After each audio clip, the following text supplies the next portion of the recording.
نبی کریم صلی اللہ علیہ وسلم برابر ڈراتے رہتے تھے. چلیے وہ حدیث پڑھ لیتے جسے امام مسلم رحمہ اللہ کتاب الصلاۃ المسافرین میں لائے. لمبی حدیث ہے، ایک صفحے پر ہے، پڑھ لیتے ہیں. حدیث اس طرح: وعن جابر بن عبد اللہ رضی اللہ تعالی عنہ قال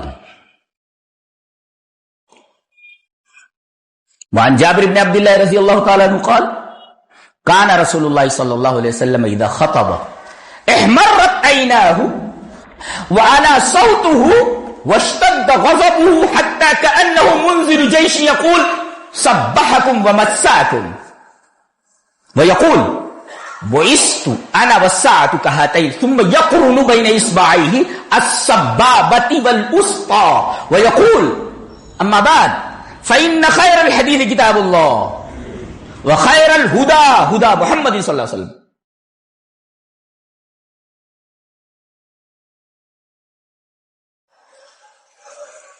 وشر الامور محدثاتها وكل بدعة ضلالة ثم يقول انا اولى بكل مؤمن من نفسه فمن ترك مالا فلأهله ومن ترك دينا او زيان فإلي وعلي. رواہ مسلم فی کتاب الصلاۃ المسافرین. ایک صفحے کی روایت تھی، پڑھ دی گئی الحمدللہ.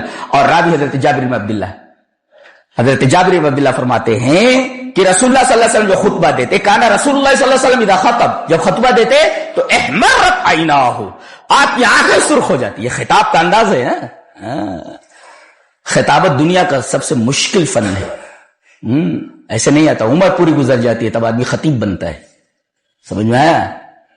ہر آدمی خطیب نہیں ہوتا. آپ کھڑے ہوئے خطبہ جب دیتے احمرت عیناہ، آپ کی آنکھیں سرخ ہو جاتی، وعلی صوتہ، اور آپ کی آواز بلند ہو جاتی، واشتد غضبہ، اور آپ کا غصہ سخت ہو جاتا. یہ اسٹائل تھی بولنے کی، انداز تھا بولنے کی. اور ایسا بولتے تھے حتی کأنہ منذر جیش یقول صبحکم ومساکم، ایسا لگتا تھا جیسے آپ ڈرا رہے ہوں کسی لشکر سے جو صبح یا شام کو آپ کے اوپر حملہ آور ہونے والا ہے.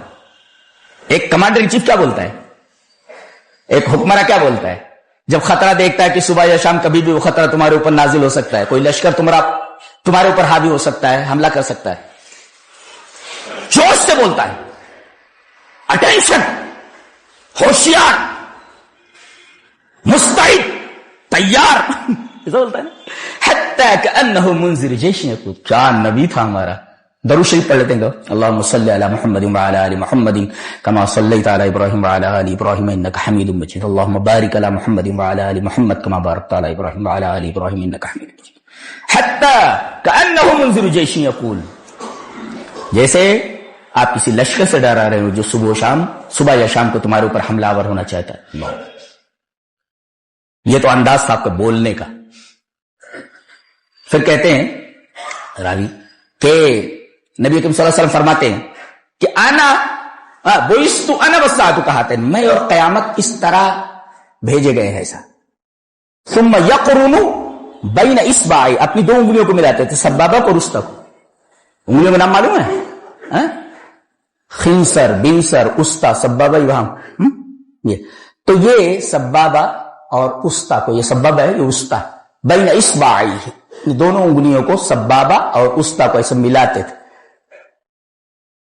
اس کا مطلب یہ ہوا کہ کوئی چیز ہاتھ کے اشارے سے سمجھانی ہو تو ایسا سمجھا سکتا ہے. کیسے سمجھانا ہے؟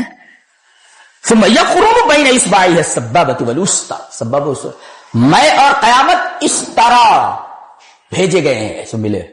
یعنی اس کا مطلب یہ ہوا آپ کو اس دنیا سے گئے ہوئے 1400-1450 سال ہو گئے. اس وقت آپ نے کہا تھا، اس کا مطلب قیامت بالکل ہمارے سامنے ہے، بالکل قریب ہے. اور سچ کچھ حقیقی نبی تھا، سچا نبی تھا. میں سوچتا تھا کہ وہ قوزا جو ہوتے ہیں نا، وہ جو لڑکے بال کٹواتے ہیں، میں سمجھتا تھا کہ وہ غیر مسلموں کے یہاں ہوتا ہے کہ پورا بال کٹوا لیتے ہیں اور ایک ایسے چرکی چھوڑ دیتے ہیں، تھوڑا سا بال چھوڑ دیتے، وہ قوزا ہے. آج دیکھو امت مسلمہ کے بچوں کو دیکھو، سب کٹوائے رہتے، یہ قوزا ہے. میں حیرت میں ہوں کہ اس وقت لوگوں کو کس طریقے کے بال بنوانے ہوتے تھے، کٹوانے ہوتے تھے. آج دیکھو بالکل قوزا جو اسٹائل ہے، ہیئر اسٹائل قوزا کی، وہ بالکل آج لڑکوں کو دیکھ لیجیے، مبتلا ہے. اس میں اہل حدیث بچوں کو بھی دیکھا گیا ہے. بہت سارے اہل حدیث بچے اس طریقے کا بال بنواتے ہیں, یعنی بالوں کو ایک دم چھوٹا کر لیتے یا چھلا لیتے اور اس کے بعد اوپر بال چھوڑ دیتے. یہ حیرت ہوتی ہے کہ غیر مسلم تو غیر مسلم, مسلمان اور وہ بھی اہل حدیثوں کے بچے بھی اس میں ملوث قضا کے تھے.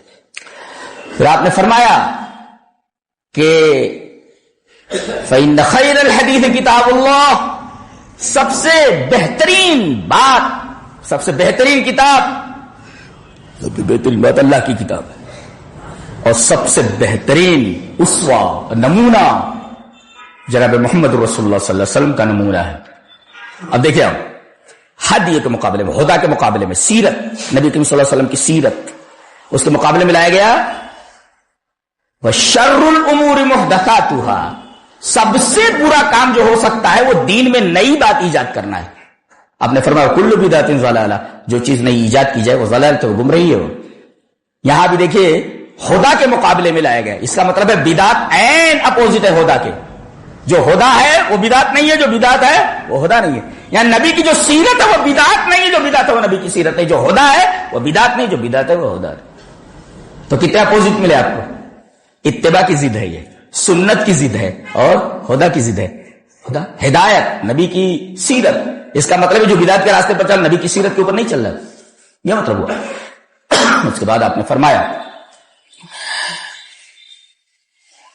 انا اولا بکل مؤمن من نفسہ, میں مومنوں کی جانوں سے بھی زیادہ ان کے قریب ہوں, عزیز ہوں.